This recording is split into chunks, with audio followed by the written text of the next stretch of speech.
s'est réchauffé. Après avoir fait une traversée de plateau lente, très lente, en cherchant la sensation du poids du corps.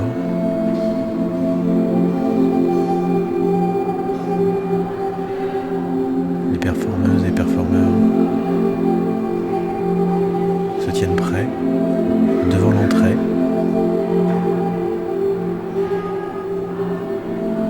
Pour ce premier accueil. Vous écoutez le podcast Dancewell, épisode 3, l'expérience publique.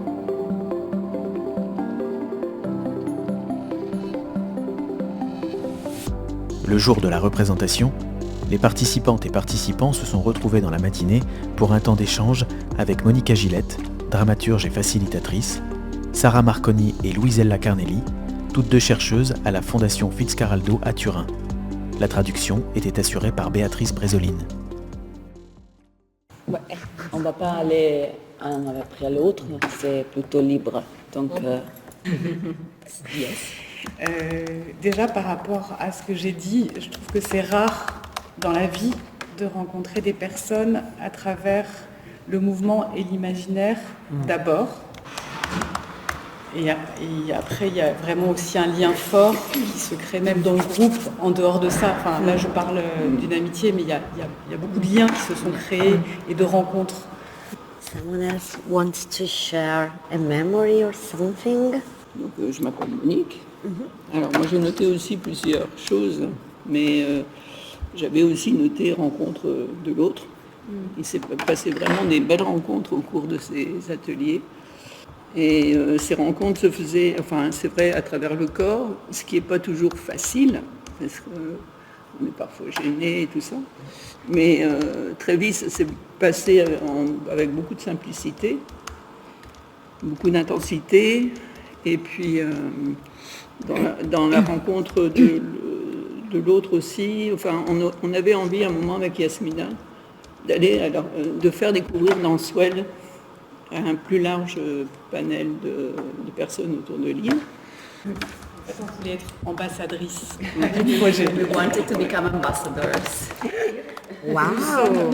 Nous sommes toutes les deux infirmières. Et je suis aussi, moi, atteinte du Parkinson, et voyant tout le bienfait que m'a apporté ces ateliers, j'avais vraiment envie qu'il y ait plus de personnes atteintes de problèmes neuromoteurs au courant du projet. Et pour compléter, et moi, en fait, de la richesse de ce que ça amène d'avoir des personnes autres et des personnes atteintes de Parkinson aussi dans le groupe, j'avais peur à un moment donné qu'il y ait beaucoup de danseurs qui n'aient pas Parkinson, et je voulais que ce projet reste aussi ça. Et donc c'est cet échange-là pour lequel on voulait défendre et être un peu ambassadrice. La question est, parce qu'elle disait que parfois les rencontres à travers le corps n'étaient pas simples. Donc Monica a demandé si elle peut expliquer dans quel sens c'était un peu difficile. C'est pas simple parce que j'avais du mal, en tout cas parfois, à montrer à quel point je suis raide. Non, mais quand je danse et tout ça, donc il y avait ce regard de l'autre que j'avais parfois du mal à vivre, dont j'avais peur. Et puis c'est une question, je pense, de personnalité dans la rencontre avec l'autre. Il y a vraiment quelque chose qui est né dans le groupe, de simplicité dans le contact, de sentir qu'on n'était pas jugé, qu'on était accueillis. Il y avait des personnes plus atteintes que moi qui étaient... On allait les aider, elles faisaient aussi partie complètement à part entière, partie du groupe. Merci. La différence entre la collectivité et la communauté, c'est que dans la communauté, on partage une essence commune, et c'est ce qui se passe, je crois, ici, parce que, je vais parler plus doucement, parce que même si c'est difficile de bouger, il existe de la solidarité et de la bienveillance et de l'accueil de l'autre comme ça, simple. C'est comme une bulle aussi dans la société, peut-être, où dans la société, c'est difficile de se toucher. Et ici, pendant 1 heure ou 2 heures, comme on vient tous pour la même chose, c'est facile de se toucher, c'est facile de regarder la déficience de l'autre aussi. Voilà. Je voudrais faire une petite remarque sur cette idée de bulle.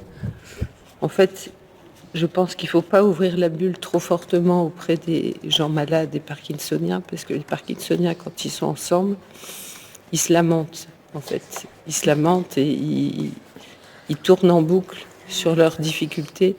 Et justement, ce que je vais chercher dans le groupe, c'est qu'il y a une diversité qui fait qu'on ne tombe pas dans le pathos, on ne tombe pas dans la lamentation du tout. Et ça, c'est accentué par le fait qu'il y a un certain nombre de personnes qui sont malades, mais on ne le sait pas, parce que ça peut être... J'avais demandé à Tché un jour, mais il y a qui d'autre? Parce que j'avais peut-être pas bien observé, mais j'avais l'impression qu'il y avait que moi qui avait Parkinson. Et elle m'a répondu, tout le monde est malade. Donc le sujet n'était pas de savoir s'il y avait des Parkinsoniens, le sujet c'était de dire qu'on a tous besoin de... Voilà. Oui, parce que je trouve aussi que... Enfin, moi, c'est la première fois que je suis confrontée, ou que je rencontre des personnes qui n'ont pas la même mobilité que moi. C'est quelque chose qui à laquelle je suis très sensible, parce que moi j'ai besoin de beaucoup bouger, j'adore danser, j'adore bouger, et le fait de rencontrer des personnes avec qui j'ai des relations, je tisse des relations et qui n'ont pas ces facilités-là, ça me touche beaucoup. Par moments, ça me bouleverse. Et en même temps, je prends conscience dans ce travail-là, Dancewell, que les entraves, c'est pas que des problèmes de mobilité. On peut avoir des entraves même si on est très libre. Moi, je sais que j'ai un côté trop rapide, trop speed, peut-être aussi assez critique. Donc, quelquefois, ça me freine dans les relations que je peux tisser avec les gens. Et du coup, ici, je trouve que j'arrive à lâcher ça. Et chacun vient avec ses entraves. Et aussi ses libertés. Et ici, dans Dancewell, on fait tout le contraire.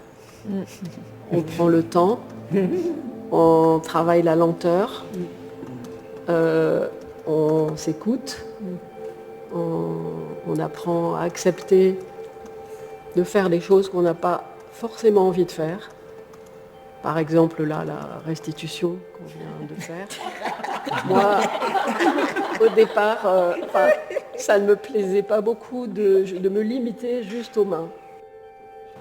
C'était super de voir comment vous étiez calme, relâché, attentif. Tenez ça, c'est parfait pour le spectacle. Juste. Et maintenant, qui a des questions, je suis là. Et je peux parler, je suis prêt à répondre à toutes les questions. Pour les autres, prenez-vous en demi-heure de pause. J'aimerais bien que 19h40, on soit prêts ici pour faire un warm-up ensemble.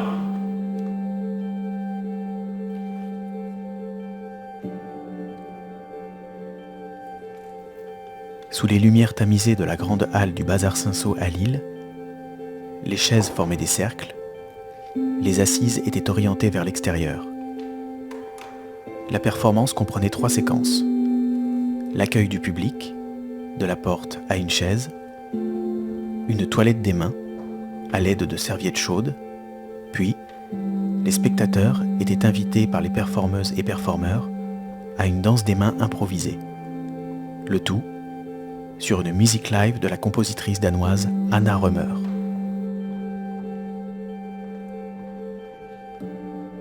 Dancewell est soutenu par l'Union européenne dans le cadre du programme Europe Créative.